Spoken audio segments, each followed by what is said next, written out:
All right, welcome to episode 60 of Seize the Moment podcast. And today we have a very special guest. His name is David Livingstone Smith. He's a professor of philosophy at the University of New England in Biddeford, Maine. He earned his PhD from the University of London, King's College, where he worked on Freud's philosophy of mind and psychology. His current research is focused on dehumanization, race, propaganda, and related topics. His latest book that just came out, it's called On Humanity. On Inhumanity. On Inhumanity, Dehumanization, and How to Resist It. Welcome, David. Thanks. I'm happy to be with you guys. We're so happy to have you on.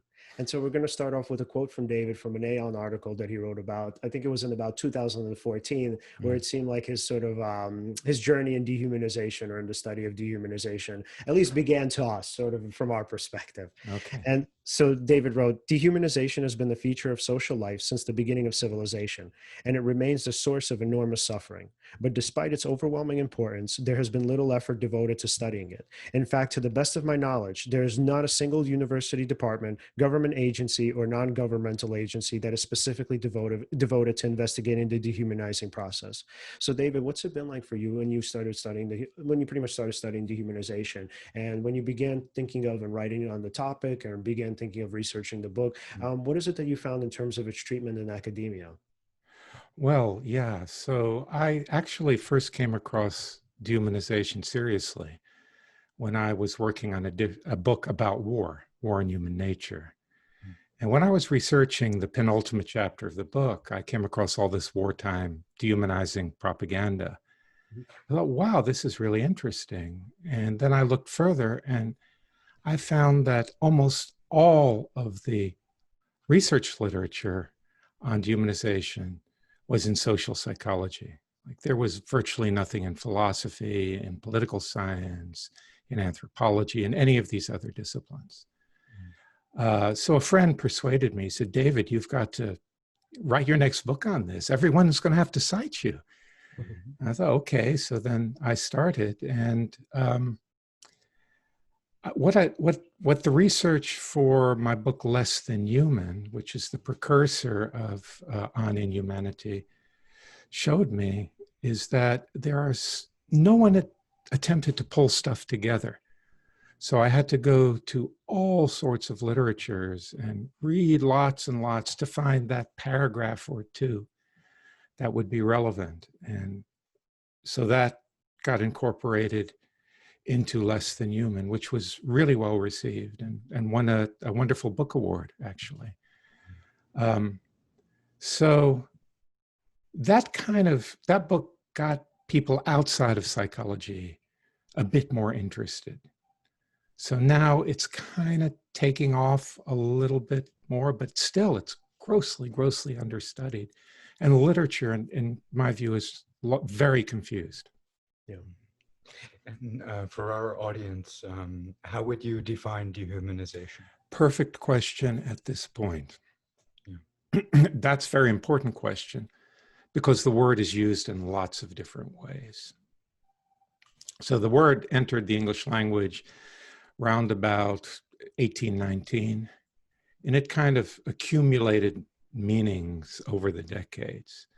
So even in the scholarly literature, the word is used in lots of different ways as a name for lots of different processes. In fact, even if we confine ourselves to the psychological literature, that's the case. And then if you look at how it's used more generally, more broadly amongst the general public, I mean, it's all over the map. So, as a preface to explaining what I mean by dehumanization, I just want to emphasize that it's really, really important if we're investigating this topic to be really clear what we mean. Because otherwise we just talk past each other, right? We're using the same word for different loosely related phenomena. So what I mean by dehumanization is the belief that others are subhuman creatures. So it's something that happens in your head. It's not, as some people would say, a rhetorical process. It's not just using animalistic slurs against people. It's not the same as cruel and degrading treatment, although those two things are associated with it.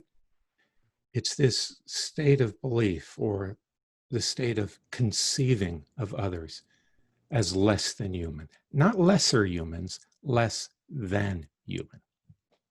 Yeah. And I apologize. So I made a mistake earlier. I actually thought I had David's definition written down, and I did not. So thank you for asking for it. Totally my mistake. And then David, going into the book, right? What are some of the things that you found that academia was particularly lacking in its sort of understanding of dehumanization, or in its sort of in its research on it? Well, I disagree with the main paradigms in psychology, the way that social psychologists conceive of dehumanization in the first place. And one of the problems with that literature, and I'll emphasize again, almost all the literature is literature in social psychology, is that it tends to look at dehumanization as something entirely in people's heads. Now, that might sound like a contradiction, right? Because I said it's something in people's heads, but people's heads don't exist in a vacuum. So to take it a little bit further then, dehumanization is a psychological response to political forces. And you just can't understand it.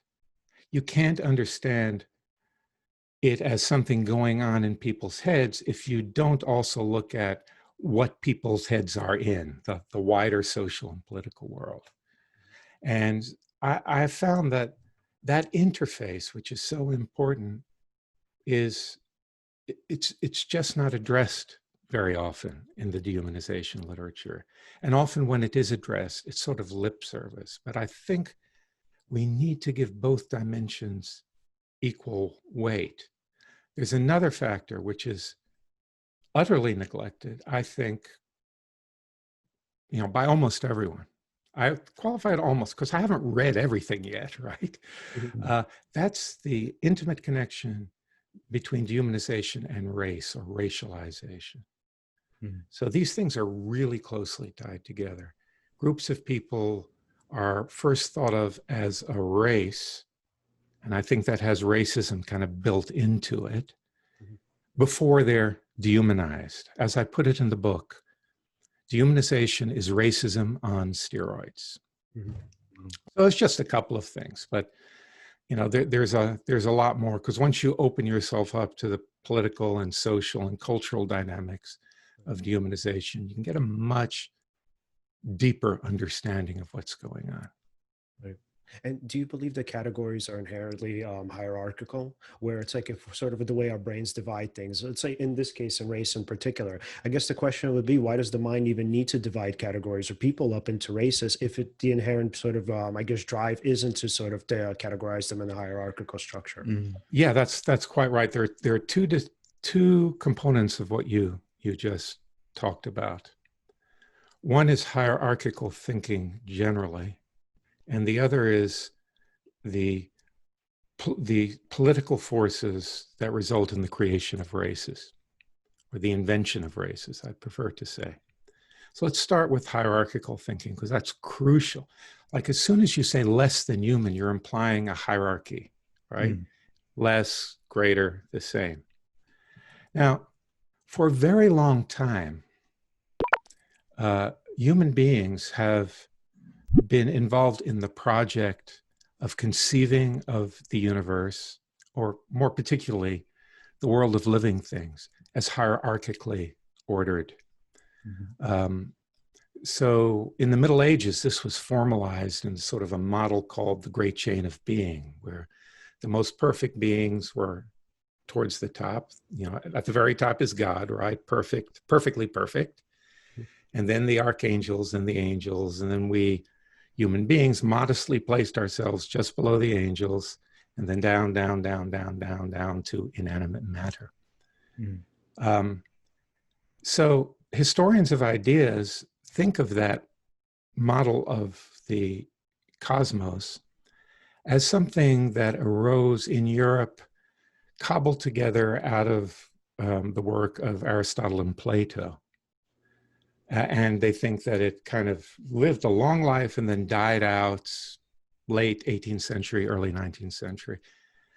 I think that's utterly false for a couple of reasons. One is, it's actually much older than Aristotle and Plato. We can find it in ancient Mesopotamia, in ancient Egypt, in ancient China, in African cosmologies, in pre-contact Latin American, or what became Latin American, indigenous American contexts, and so on. So it's very, very widespread way of thinking.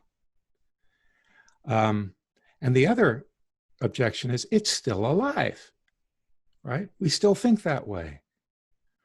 Oh, how could you swat that mosquito? Oh, it was only a mosquito, right?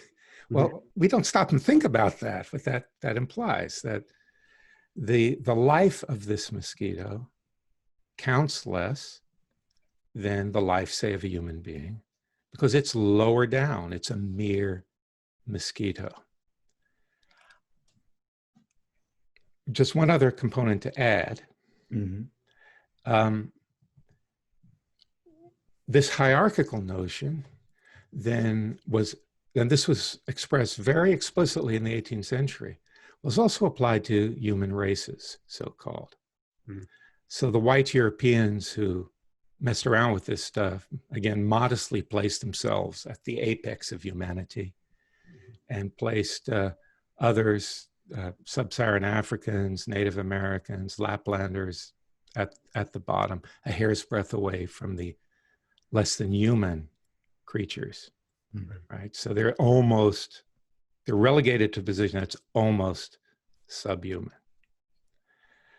Now, so this idea of hierarchy then, as you pointed out, yeah, it's baked into the notion of race. And you can see why that is if you look at how races get manufactured. So scientifically speaking, race is a nonsense. There's, of course, a great deal of human variation, some of it geographically linked, but variation is not the same as race. The idea of race is a way of ostensibly explaining human variation. Right. It's the idea that, well, there are a small number of types of people, and everyone on Earth is either a pure specimen of one of these types or a mixture of more than one of them. These races get invented out of conflict and subjugation. So one group of people finds it advantageous to subjugate another group of people. Well, what legitimates that is the idea in their minds that these are people of an inferior kind. And actually, we do them a favor by enslaving and oppressing them. This is an idea that goes back to Aristotle and was very popular in the United States, right? Because, you know, they're kind of primitive and they're physically weak and so on. So they can benefit from our superior civility and rationality, and we can put them to work doing productive things, and that exercise is good for their health and so on. Right? So it's out of the matrix of domination and submission that races are created.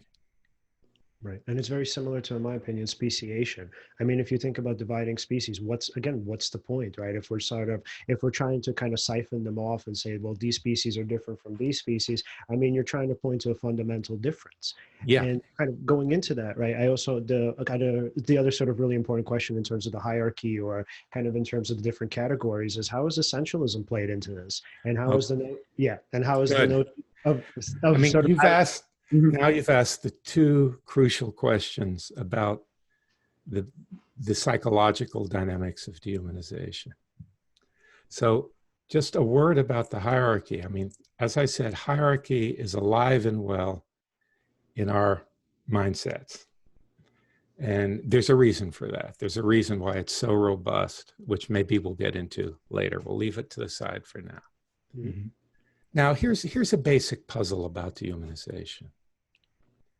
How is it possible to look at another member of our species and think to yourself, that's not really a human being. That's some other kind of creature, some less than human creature. After all, dehumanizers, when they're engaged with those whom they dehumanize, are confronted with individuals that in every significant respect are indistinguishable from those that they would consider human beings. So let's pretend that you're a couple of Nazis. Hopefully it's pretense, I'm sure it is. It is. And I'm a Jew, which I am. It's my bona fides, all right? And you're like really committed. You've really drunk the Kool-Aid. Mm-hmm. And you look at me and you think of me as some kind of filthy, nasty, dangerous, subhuman creature. Well, how do you do this? I mean, look, I'm wearing a shirt. I speak your language. I'm bipedal. I put up an umbrella when it rains. I have hopes and fears, and I love my kids and all that kind of stuff. Well, I think the answer to that question, the only way we can meaningfully answer that question, is to go to a body of psychological research which really took off starting in 1989. And it's the research into what's called psychological essentialism. Mm-hmm. So here's the deal with psychological essentialism. Psychological essentialism is the disposition, the human disposition that we all share to, first of all, carve the world of living things up into kinds, like species. What philosophers call natural kinds, not inventions. They're supposed to be objectively out there, right? And then have the idea that what accounts for any individual being a member of that kind, that group, that category, is something deep inside them, which Medin and Ortoni, who wrote the first paper on this topic in 1989, called the essence, right? So there's something inside every dog that makes it a dog. It's not the dog's appearance that makes it a dog. What's the appearance? It goes woof, woof. It's furry, it's got 4 legs, but there are dogs with less than 4 legs. There are dogs without fur. There are dogs that don't bark. All those factors of appearance can be varied, and we still consider it a dog.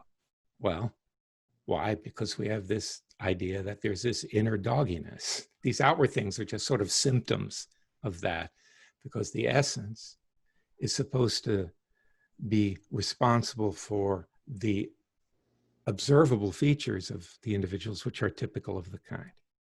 You with me so far? Mm-hmm. Okay, good. Okay, so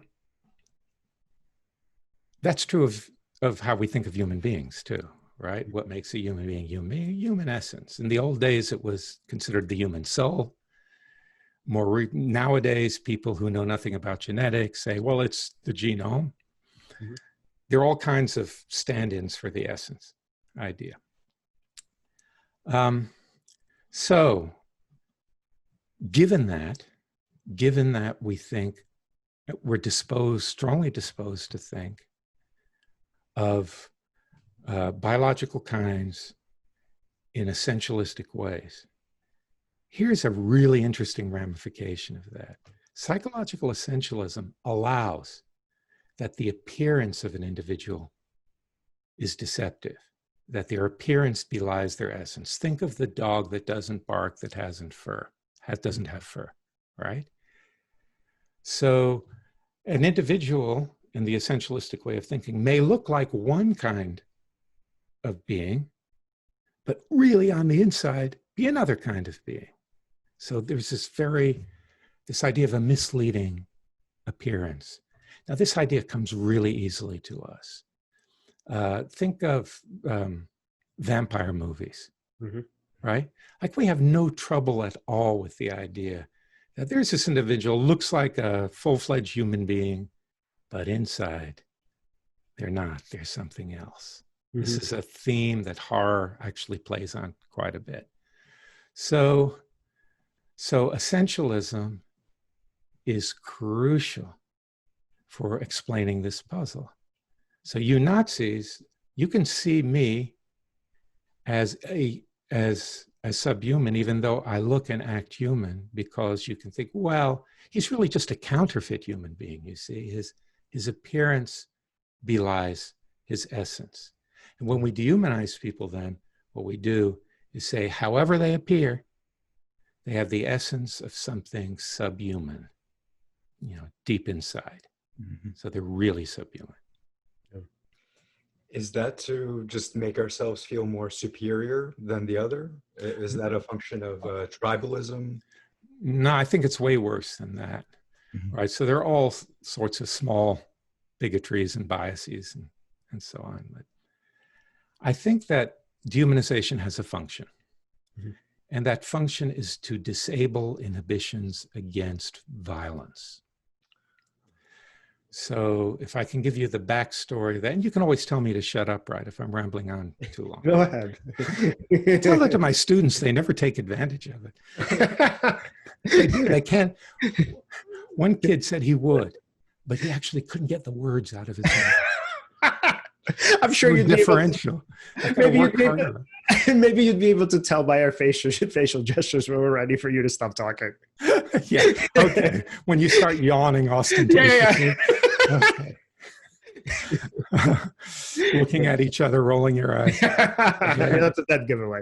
Okay. So you might ask, well, why do we need some gimmick to disable inhibitions against violence? And if you look at human history, why even say there are inhibitions against violence? So let's roll the clock way back, starting with the present.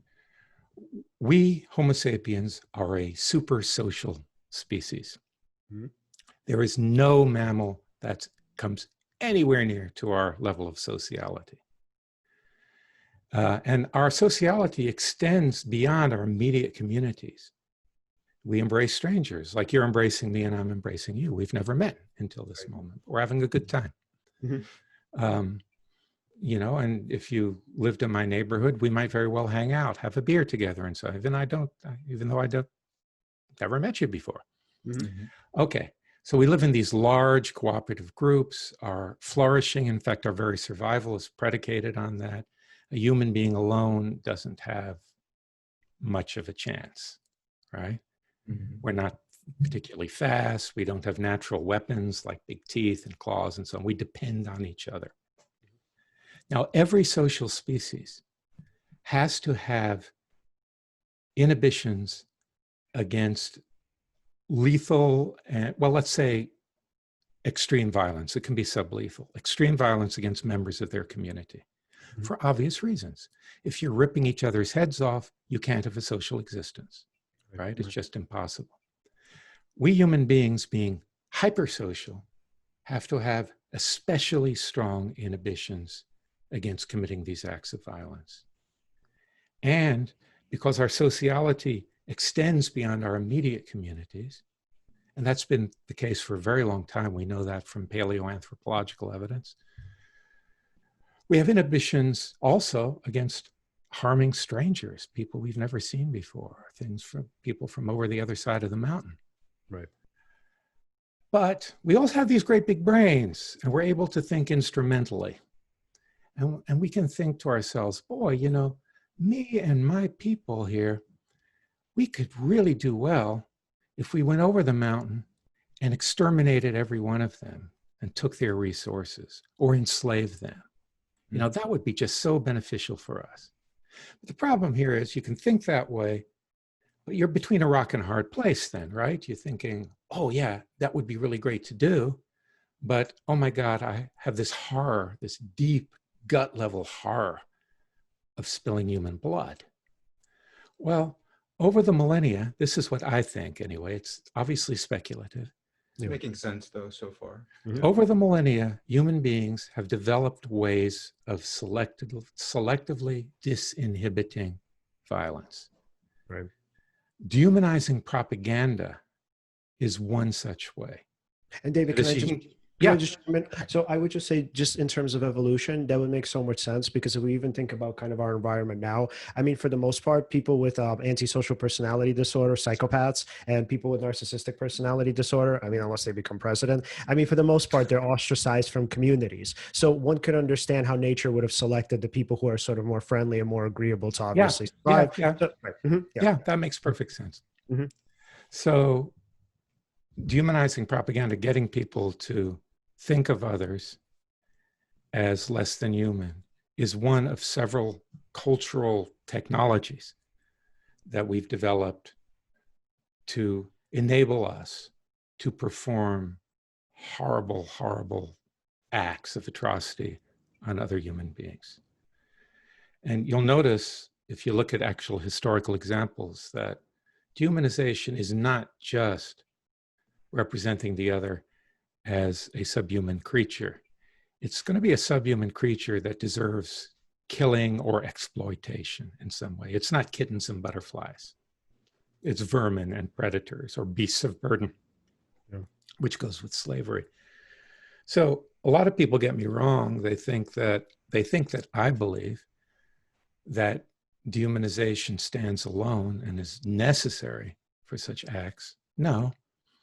Historically, we can find all sorts of other methods. The use of certain ritual practices to induce altered states of consciousness before the attack. The use of intoxicants, from hallucinogens to alcohol, to disinhibit. Certain religious ideologies.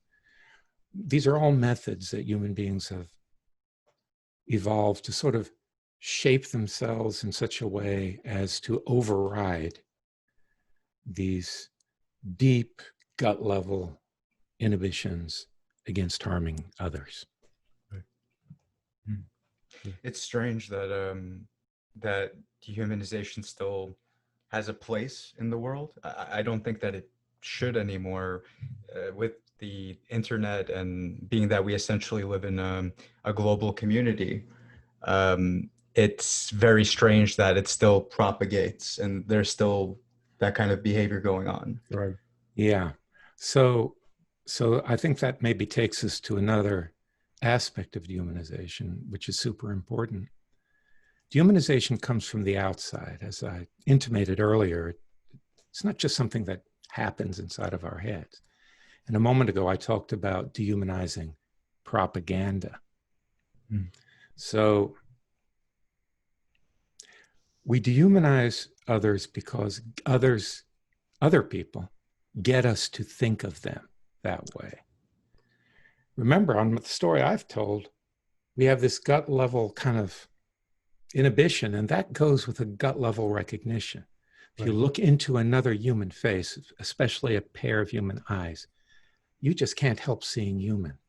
Mm-hmm. That's why, just by the way, it's very difficult psychologically for almost everyone to kill at close range. Right. Because you're confronted with those signals that clamp down on violence. You see human and you can't help it. You can't turn it off. Right. Which leads to some interesting complications that maybe we'll get into. Okay, so I'm sitting at a desk here. Well, let's talk about your microphones, actually. Mm-hmm. Your microphones are solid objects. And if you look at them, you think, well, at least the lower parts of them, there aren't any gaps. They're gapless, right? That's what your senses tell you. Mm-hmm. But of course, a physicist will tell you it's mostly empty space. Right. Now, I assume you accept that, even though you can't help seeing them as gapless. And you accept that because the physicist is supposed to know. Right. The physicist is the expert, the authority. Physicist is supposed to know. So even though it flies in the face of what your senses tell you, you take it on board. Mm-hmm. Dehumanization works like that. So we dehumanize others when there's someone who's supposed to know, someone whom we grant authority to, be it a politician, a religious leader, a scientist like the Nazi race experts, who tell us, oh yeah, they may look human, but they're not really. They're animals. They're animals.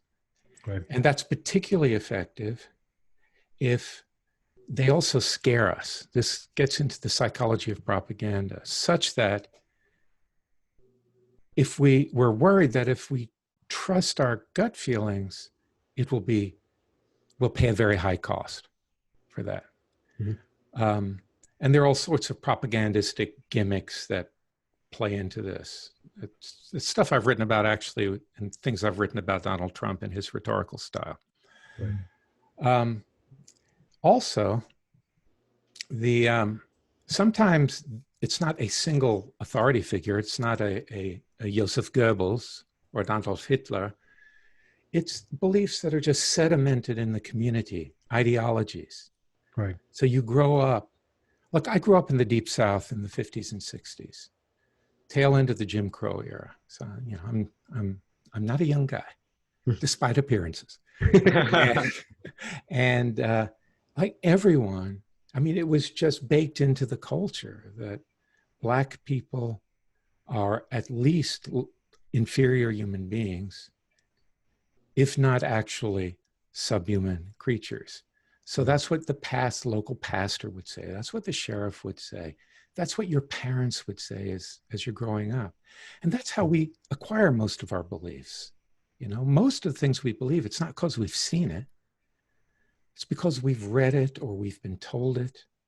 And we grant the person who has informed us a certain level of credence. That's what makes culture possible, right? This ongoing handing down of knowledge and information. And so now we have the internet.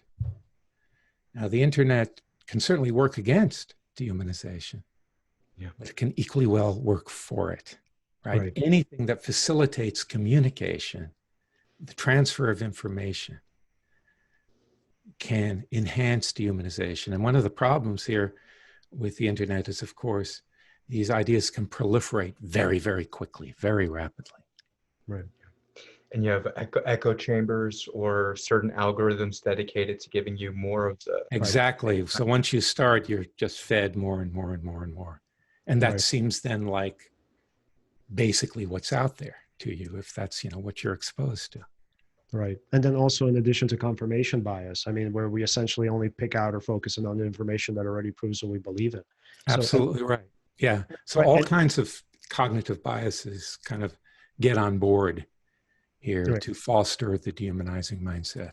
Right. And it also reminds me, because I remember there was a statement from James Baldwin, way back when, where he said something along the lines of, so I'm going to add this part, but then I'm going to say what he said. So my understanding is when it comes to, what are they called?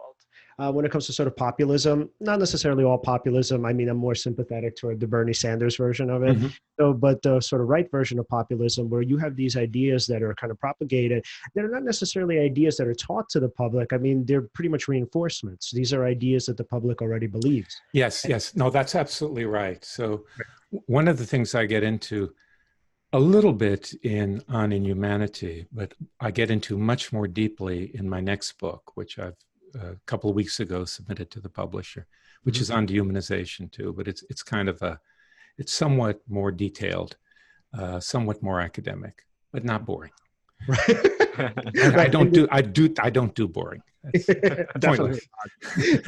And then so kind of going into the James Baldwin quote, I remember him saying something along the lines of, well, psychologically speaking, we tend to kind of, or not we, but he was saying in terms of races, essentially, that there are sort of times when as a people, we tend to, to speak to Alan's point of feeling superior, we tend to need to have a bad guy, right? And we tend to have somebody who's pure evil, whereas we can see ourselves in contrast as being pure good. Yeah. So the way, right. So kind of using psychoanalytic theory, the way James Baldwin conceptualized it was that it was pure shadow projection, where we could say, here are these people, right? And you can actually see this in a dictionary, which was kind of popularized in the Malcolm X movie by Spike Lee, where if you look up the term white, you would see pure, right? Sort of like effervescent. Oh, yes. Right. And you would see these wonderful terms, whereas if you looked at black, you would see dirty, evil, vicious. Sure. Right. And then so the way kind of James Baldwin would say it is that essentially as a psychology, right, what we would see is that we would see that people have this inherent need to kind of dehumanize others, at least partially. So outside the practical and taking away their resources, to view themselves as the angels. And then you have a populist who comes along and says, no, you guys are right. You're absolutely right. Those are the bad guys. They're the terrorists, right? They're the rapists. The people across the border over there, they're the ones who are going to hurt us. And so if you guys want help, right, you would have to obviously elect me. Yes. So if you actually look at the terms white and black, of course, no one is white and no one is black if you're using them as color terms. Right. Like we three are beige, right? My spouse is kind of chocolatey, brown, that we have a spectrum of diversity, right? Incrementally moving from one end to the other end. So white and black do have these particular connotations, and they're functioning here not as color terms, really, but as political terms, as ways of categorizing people in terms of a hierarchy. Right. And these were invented, and you can watch this. I mean, when the English first settled in North America, they described Native Americans as white. It's only when conflict developed that they turned red. Oh, wow. I didn't know that. Yeah. Mhm. Yeah. So that's in terms of color, but it's also very important to understand that race is not necessarily color coded. So Americans tend to think of it as almost interchangeable with skin color because of the peculiarities of our history. But Nazis and Jews, right? Same color, but Jews were persecuted because of beliefs about them as a race, Right. not because of anything else. Or Hutu and Tutsi in Rwanda, Right.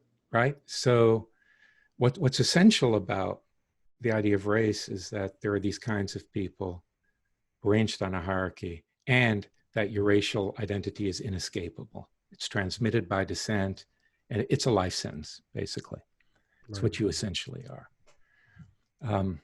Right. And it's So- actually, to Yeah, me, it's even amazing that you can have something like so the war, obviously, and the genocide in Rwanda. Because if you think about it, I mean, they were neighbors, right? These were people who kind of lived right by one another, yeah, which actually just, I mean, not to divert too much from this, but this actually reminds me of the idea of or in pretty much in primitive kind of or in zoology or in primitive archaeology, well, not archaeology, primatology. So what we talk about is like, where do you have like these so when where the Congo River divides, right? On top you have sort of the bonobo monkeys. yeah. I'm sorry, no, on top you have the gorillas and you have the chimps, and then on the bottom you have the bonobo monkeys, but they could not be more different from one another. Where Yeah. you have like the monkeys on top who are obviously like vicious and just aggressive and awful, and then you have the monkeys on the bottom who are very sort of affable and sort of Yeah. cooperative and Yeah. compassionate, right? And it seems the same thing. It seems very similar to kind of what happened in Rwanda too. And it's amazing that something like that could happen, because we're not talking even about different sort of quote unquote races. We're talking about people who are virtually identical in every sense of the word, but of course they're missing, one side is missing the essence. But they racialized each other. They racialized each other. And yeah, you're absolutely right. And this is a really interesting and important and vital aspect of human sociality, that the boundaries of our groups are highly malleable. Unlike chimpanzees, right? Chimpanzee, us is the local breeding group, right? Everyone else is not us. This is true of most social animals. It's true of ants. Mm-hmm. There are chemical signals to identify who's a member of a colony and who isn't. Right. But we can expand the boundaries of our communities to include others or extrude others out. Former insiders become outsiders. Mm-hmm. So the boundaries of our communities are very, very labile. And you can get things like what happened in Rwanda, or what happened in Germany, or what happened in, virtually any other genocide you can think of in the last 150 years. Right. Yeah. Yeah. So propaganda, if I can come back just to the point I wanted to make with what you said. Remember, you can tell me to shut the hell up. Go ahead. The way I see it is that propaganda tends to ignite pre-existing systems of belief, simmering away below the surface, right? So we can see this with that. If we look at the history of anti-Semitism in German-speaking countries, I do a study of that in my next book, like from the 14th century onward. Nazi propaganda ignited these beliefs about Jews, which had remained latent for centuries. So propaganda tends not to create dehumanization. It tends more to elicit it, to bring it out, to give permission for it. And according to your research, what sort of environments tend to foster dehumanizing? Well, dehumanization comes typically with a sense of terror and helplessness. So my analysis of this actually comes from Freud, one of Freud's works on religion. I was a Freud scholar in my former life. I was a psychotherapist and a Freud scholar. Oh, that's so interesting. Yeah, Freud's my homie, man. Oh man, wow. We can even pick up on that later on. Okay, cool. Okay, so in Future of an Illusion, I have an article on Eon just about this, by the way. Okay, cool. Called Why We Love, wow, I can't even remember, but Why We Love Dictators, something like that. Okay. In any case, so Freud saw religious belief as a response to the sense of helplessness. So here we are in this world. We're vulnerable to the forces of nature. In the end, no matter how good the medical care is, in the end, nature's going to get us. Right. Not to mention floods and famines and so on. And we're also helpless in the face of injustice, the things that human beings do to one another. And this elicits in us a yearning for salvation. And that yearning for salvation throws us back on the experience of being a helpless infant and seeking protection from a parent. That's Freud's analysis. Right. When I started studying propaganda, the most important source that I discovered was a paper that was written in 1941 by a psychoanalyst and philosopher named Roger Monicarl. Monicarl was invited by a friend to come see Hitler and Goebbels make speeches in the run-up to the 1932 German elections. And Monicarl wrote a paper about what he observed. And he said there are like 3 movements. Think of it as a concerto with 3 movements, or I guess that would be a sonata. The first, the speaker makes the audience depressed. We're the laughingstock of the world. We've been taken advantage of in the Treaty of Versailles. We've let down the great destiny of the German people in our nation, and so on. And once he gets them worked up into what Monicarl calls an orgy of self-pity, he then changes tune and says, yeah, but it's really not you. It's the Jews and the communists. Right. They're eating away. They're invading us from the outside and eating away at us from the inside. Well, if you swallowed the first thing, you're psychologically prepared to swallow the second, and then they're all freaked out and terrified and feeling really helpless and vulnerable. And then the magical solution gets offered, what I think he calls the manic solution. Join the Nazi Party. We will sweep away all of our enemies, make Germany great again. It actually said that, make Germany great again. So it's skillful rhetorical styles like this that are often used to foster dehumanizing attitudes. Right. It's because I've read this stuff and studied this stuff that I took Donald Trump seriously from the beginning. Because if you look at the first speech he made when he came down that escalator, it follows that pattern to perfection, to absolute perfection. Right. That's crazy. So basically it's shame or self-pity, followed by blame, scapegoat, or scapegoat, and then followed by magical solution. Yeah. Right, which is sort of kind of in line with shadow projection, where you're pretty much blaming another group of people for all of your problems as a country. It's like, oh, it's not our fault. That's right. It's their fault, right? But you start by making people think it's their fault, exacerbating that sense. So the propagandist is winding people up, playing on just basic human vulnerabilities and insecurities. Right. And then, of course, if you think it's your fault, and then you get let off the hook, you can blame it on someone else. Yeah. Those evil, nasty subhumans over there. I mean, that becomes very tempting, although terrifying, because now you're in a demon-haunted world, and you need Big Daddy to come and banish them for you. Yeah, and you know what's interesting is I think that so we don't even so it's really about interpretations and not so much about sort of the kind of the triggers or the danger that people are in. I remember reading a book in college which really blew me away called "Waiting for the Barbarians" by J.M. Coetzee. Have you ever read it? Oh, this rings a bell. Yeah. Oh, so what was so interesting about this book? So it was about this vast empire, which was supposed to, from my vague understanding or vague memory, was supposed to have been predicated on sort of the U.S. empire. And so Coetzee was like a huge, like he was anti sort of Mm. imperialist. He was Yeah, yeah, yeah. yeah, yeah. So he hated George Bush, both of them. So the idea was essentially that you had this empire that actually ran out of places to conquer. And so essentially they were pretty much bored. And most of their time was kind of spent like doing nothing. And so the magistrate, who was pretty much the protagonist of the book, spent most of his time sort of digging, right? He was kind of like, he was an amateur archaeologist. And so most of his time was just spent kind of like learning about the civilizations of the past that lived in that area.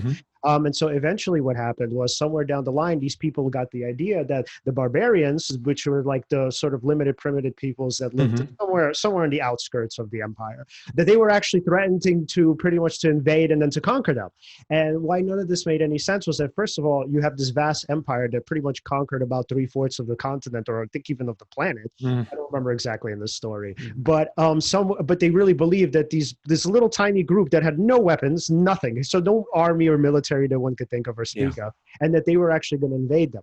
And so what they ended up doing was they actually captured them, and then the whole story surrounded like, what do we do with these people? And it was, do we kill them? Do we torture them? Do we figure out like who their accomplices are? If there's anyone else that's trying to invade us, right? And so it's like this whole sort of vision of this war, or whatever it even was, this sort of it was more like a Cold War, let's say that. It wasn't an actual war. And so, but this sort of image behind it was that it was a fantasy. It was dreamt up. There was no actual threat. And so sometimes it seems like even when there is no threat, and even when things are going well, and when people are simply bored and lacking meaning, that there are times where the mind works in such a way where it can invent meaning through inventing enemies that are non-existent. Yeah. So it sounds like a book I should read. It sounds really, it was really excellent. cool. It really, right. It blew us away. I remember we had a discussion of like, why would people do that? Why in the world would people who sort of like, obviously in some sense have like met the American dream and have sort of everything that one could think of, why in the world would they go and start a war with people who have nothing, who pose no danger, who have literally not even, they'd never even had major resources to offer them, right? Because obviously that's one sort of idea that, you know, we do it for practical reasons. But in this case, sort of this empire had everything the world could offer them, and it still wasn't enough. Yeah, well, yeah, you know, again, it's a point that Freud made, I think is a very good point, is this isn't how he put it, but this is what the point that he made is, we human beings can always envisage more, better. You know, we have this we have imagination. We can picture possible worlds, and that's both a blessing and a curse. Right? You know, because it can render us ever hungry for something better, for something greater, for and so on. Right. Yeah. So related to what you said, it's typically the most vulnerable and the most marginalized members of a society that get dehumanized. It's really paradoxical.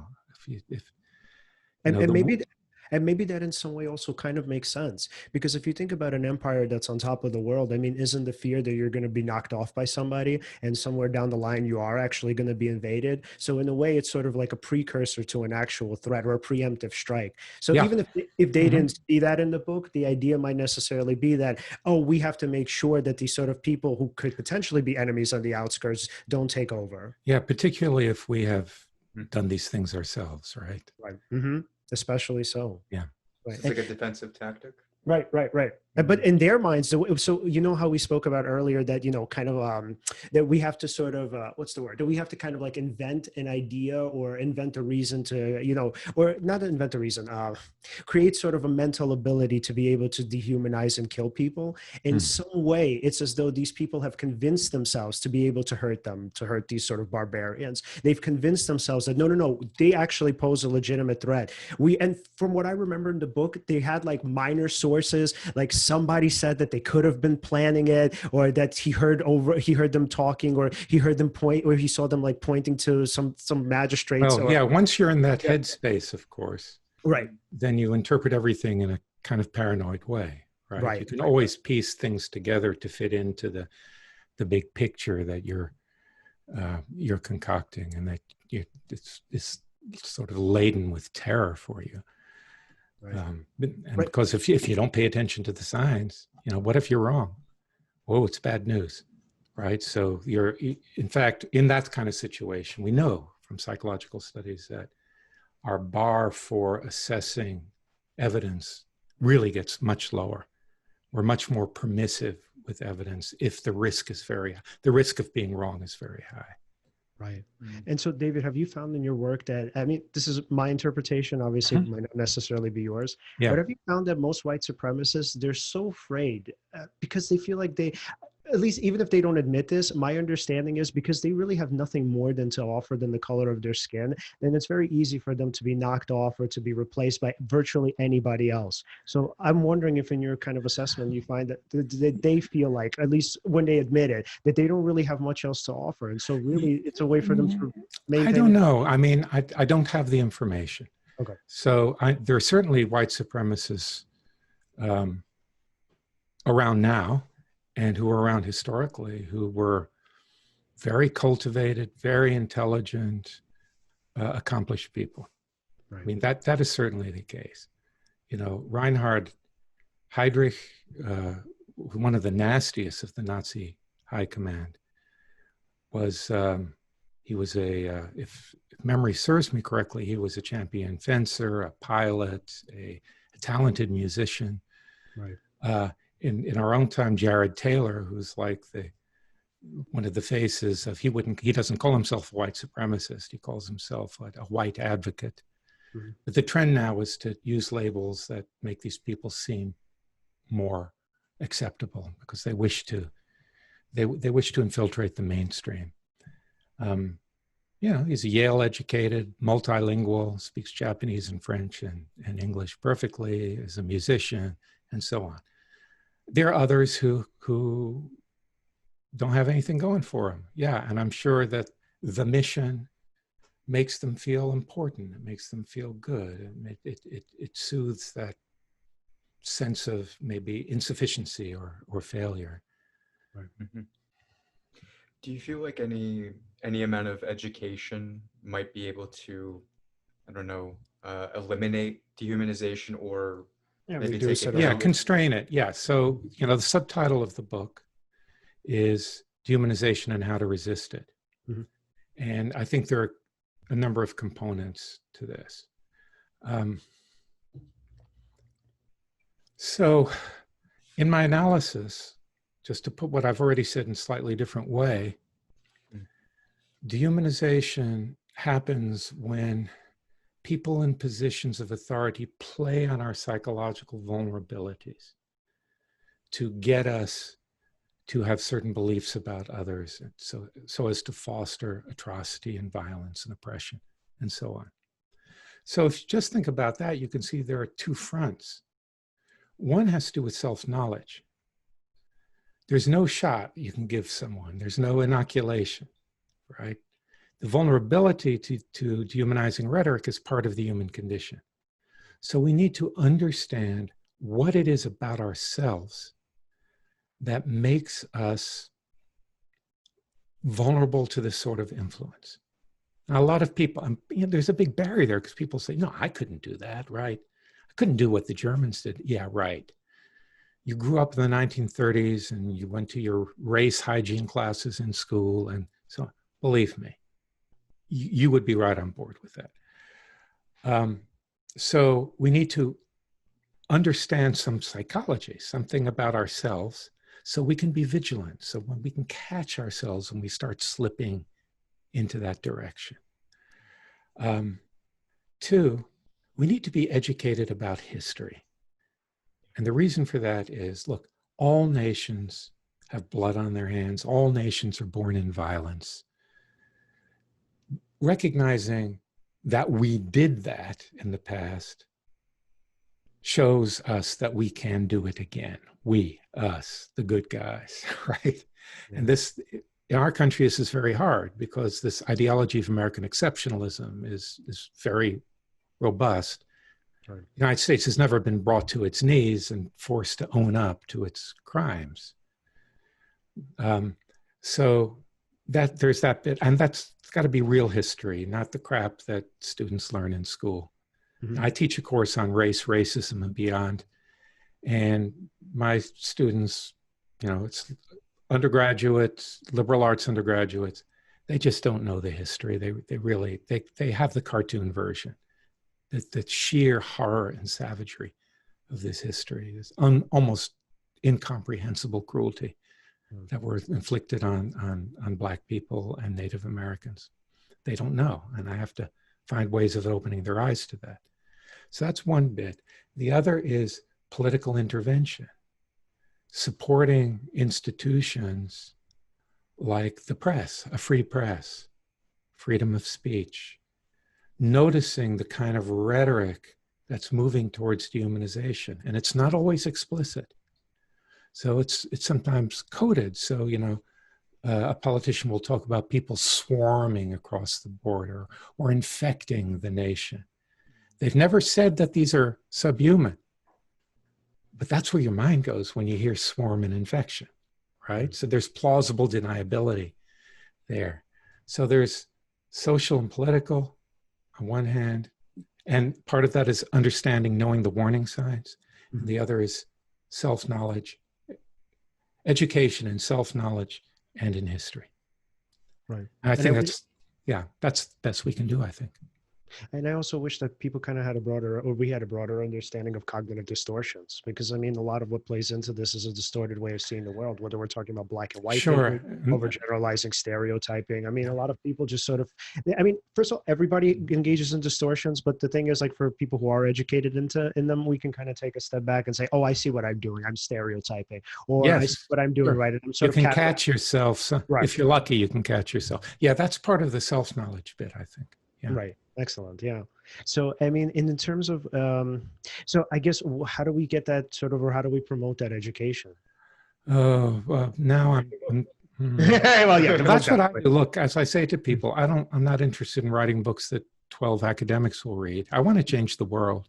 Yeah. And this is a sheer folly that my book will change the world, but maybe it'll influence it, nudge it a little bit in the right direction. So you use whatever tools you have. Yeah. Right? My main tool is writing and teaching. But we have opportunities every day in our social interactions, in our voting behavior, in the causes that we support, right, and so on, to just try and do the right thing. Right. And what I love so much about your work is that, so just kind of piecing it together with other forms of information. So, I mean, I agree with you. Obviously, one book isn't necessarily going to change the world. But the thing is, if we put everything together, I think it makes a substantial difference. So what this reminds me of is of Kate Manne, the philosopher, her book Down Girl. And your version of dehumanization is very similar to hers, where she kind of stays away from the psychology of, let's say, misogyny, because for her, she says, well, I mean, it's very kind of hard. First of all, so you don't really know what's going on internally, right? But we actually do know what's going on politically. We know what's going on in the community, societally, right? So when we look at the sort of culture and we say, okay, there's a reason why we believe in the patriarchy. And it's not so much about what the person is feeling or thinking, but it's more so how they're treating people. And what I love about your work is you're pretty much doing the same thing. You're saying, let's look at the events, and let's look at current events. Let's look at past events. Let's piece them together. And let's not so much focus on the person's mentality or kind of their mindset, but let's focus on how they're actually treating people, because all of this indicates that they're dehumanizing them. I mean, can you really know what's in the person's mind? Obviously not, but that's not the point. The point is not so much to think about what the person is thinking and feeling, but it's to think about how they're treating other people. Well, it's both, I think, because, of course, you're making inferences about what's going on in my mind as I speak, and I'm making inferences about.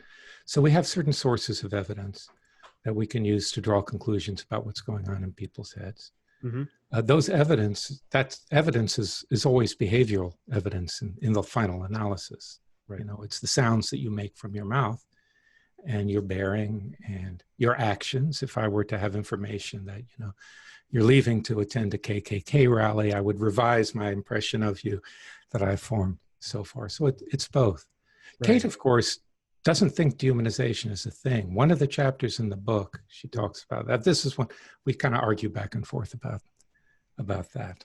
Oh, yeah. Interesting. Why? What's her conception of it? She's just a skeptic about it. So how much time do I have? Plenty. Okay, because there's a whole chunk we haven't gotten into, and this is the way to get into it. Okay. So one of her arguments, which several people have made earlier on, is that if you actually look at examples of dehumanization or of ostensible dehumanization, what you find is that the person who you might be tempted to consider a dehumanizer implicitly or explicitly thinks of the other as a human being. Sometimes in the space of a single sentence, they'll refer, I have lots of examples of this actually in my next book, and some in On Inhumanity, some very telling ones. They'll refer to them as vermin and as, say, criminal. And criminal implies humanness, right? Right? So this is really very common. And Kate's argument is something, I hope I'm doing it justice here. Something like, well, that shows us that they're not really thinking of the other as a subhuman creature. They're simply trying to insult them or degrade them. And that could only work if this other believes that they're a human being, right? So it seems to belie the idea that when we refer to others in this sort of way, we're really thinking of them as subhuman. And of course, in many cases, that's absolutely correct. So you get mad at someone and say bitch or pig or something like that. You don't think they're a dog or a pig. It's just a way of using words as weapons. So I call that the problem of humanity. I think it's a genuine thing to think about. And that's connected to another problem for my theory. And that's what I call the problem of monstrosity. It's a criticism I've leveled against my own theory. I don't think anyone else has, which is that when people are dehumanized, they're very often thought of not simply as vermin or wolves or other kinds of dangerous or unclean animals, but as monsters and demons, fiends. So that doesn't fit monsters aren't anywhere on the hierarchy, you see. That it doesn't fit the model I described to you earlier. So it's those two things together which led me to revise the view I presented in my 2011 book, Less Than Human. And here's what I think happens with dehumanization. On the one hand, we take on board what the experts tell us. Those black people, they're really just beasts in human form. They're just animals. But on the other hand, like I said, on the gut level, we can't help seeing others as human. So what this produces is a contradictory state of mind. On one hand, they're subhuman. On the other hand, they're human. And not just half and half, wholly human, wholly subhuman. Well, that explains, that solves both of those problems. So that the problem of, well, dehumanizers kind of alternate between talking about others as human and subhuman. Well, of course they do. It's like the duck-rabbit illusion, because they're seeing them as both. But when you see them as both, this also has a different effect, a very toxic effect. And I've roped in a whole literature of people who have done work which throws light on this. It turns them into monsters. So if you think of monsters, like in horror fiction, think of whatever your favorite horror film is. What a monster is an impossible combination of contrary kinds of things. So a zombie is alive and dead at the same time. A werewolf is a wolf and a human at the same time, and so on. So I think what happens when we dehumanize people, they're human and they're subhuman at the same time. So when the Nazis thought of Jews as rats, they didn't think of them as little furry rodents, scurrying about. They thought of them as rat people. And that's way more disturbing. It's way scarier. Because of course, my daughter had pet rats, right? You might be kindly disposed to rats, or you might be scared of them. But a rat person, like that would creep anyone out. That's the stuff of nightmare and horror films. So kind of inadvertently, the dehumanizing move, well, it makes monsters. It creates something that's even more toxic than thinking of others as subhuman animals that deserve killing. Wow. Wow.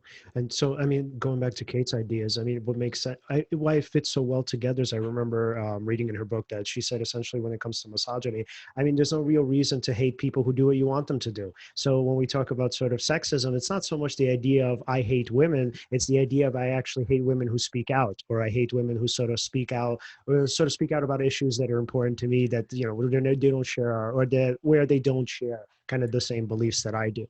And so for Kate, she would essentially argue that that actually makes sense. Wow. So putting it together, she would argue that, right, in the times where you have this person who is essentially your subject and who's doing everything you want them to do, you would look at them as a human being, even though it would probably be as an inferior human being. But at the other end, when they're not doing that, and when you sort of hate them, and when you feel anger toward them and resentment, that's when you would sort of dehumanize them and put them even lower than that.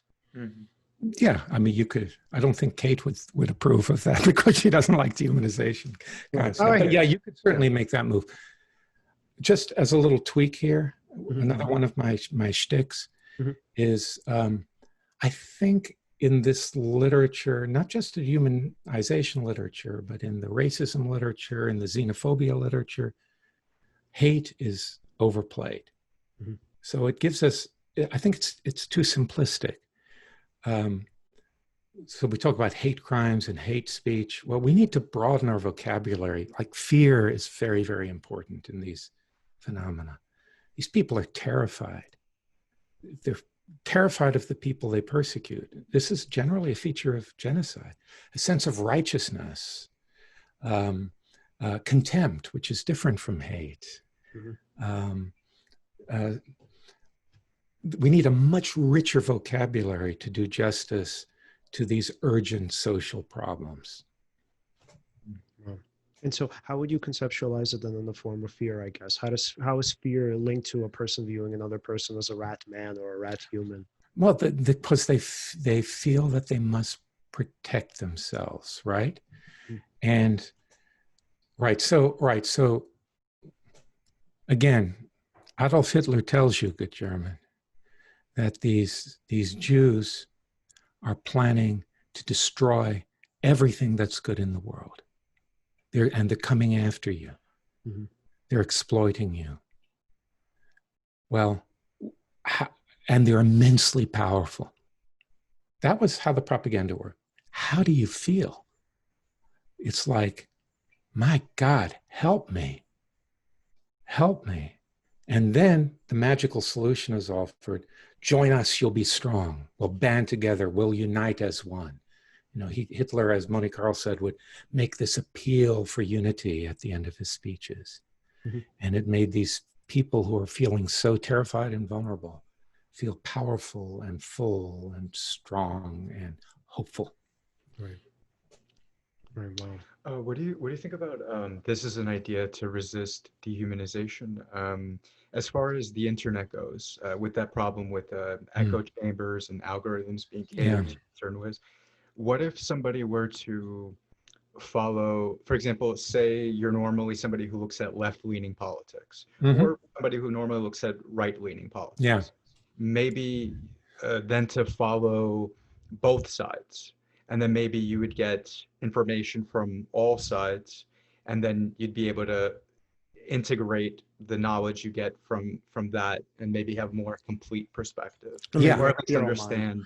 Well, yeah, I think that's always good, because I think the best way to deal with people with whom one disagrees is to at least initially have a conversation with them. Everyone has reasons for what they believe, experiences they've had or what they've been told or so on. And I always try to do that online. And so I do very much like to expose myself to people with different views. But of course, I have to do it in the spirit that I might change my views while being exposed to them. If you expose people to different views without that sensibility, then they simply reject what they hear. Say, isn't that stupid? Isn't that crazy? What a bunch of lies, and so on. So I think there's a deeper issue about cultivating an openness to dialogue, which again, our educational system and our culture generally does not foster sufficiently. Yeah, absolutely. All right. So, I mean, before we sort of wrap things up, David, any kind of final words that you want to give our audience on Inhumanity and Dehumanization? Yeah, buy the book. Buy On Inhumanity. You won't regret it. It's a good book. It's my best book. I believe that. I really believe that. I definitely. Go ahead. Apart from that, I mean, people, if they're interested, without shelling money for the book, they can go to my website. I have a lot of talks and things, links to talks and resources up there. And I just think this is such an important and timely issue. It's an urgent issue. So my last words, we are faced before too long with what promises to be catastrophic climate change. Yeah. The refugee problems that will be created by that are going to make today's refugee issues look like, child's play. It's a perfect storm for atrocity and dehumanization. We need to be prepared. So we need to educate ourselves on these matters, either through my work or through the work of others. Absolutely. I think that's my best parting words. And David, your website, what is your website? And if we wanted to follow you on social media? Yeah. It's easy, www.davidlivingstonsmith.com. Mm-hmm. And where can we find you on Twitter? I think it's dsmith_IM.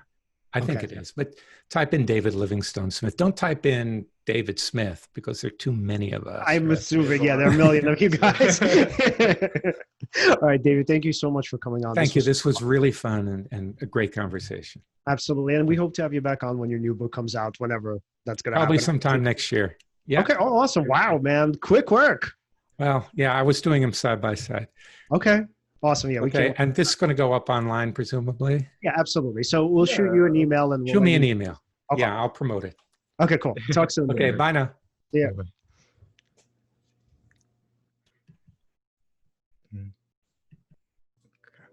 All right. I had a little trouble getting out of the chat.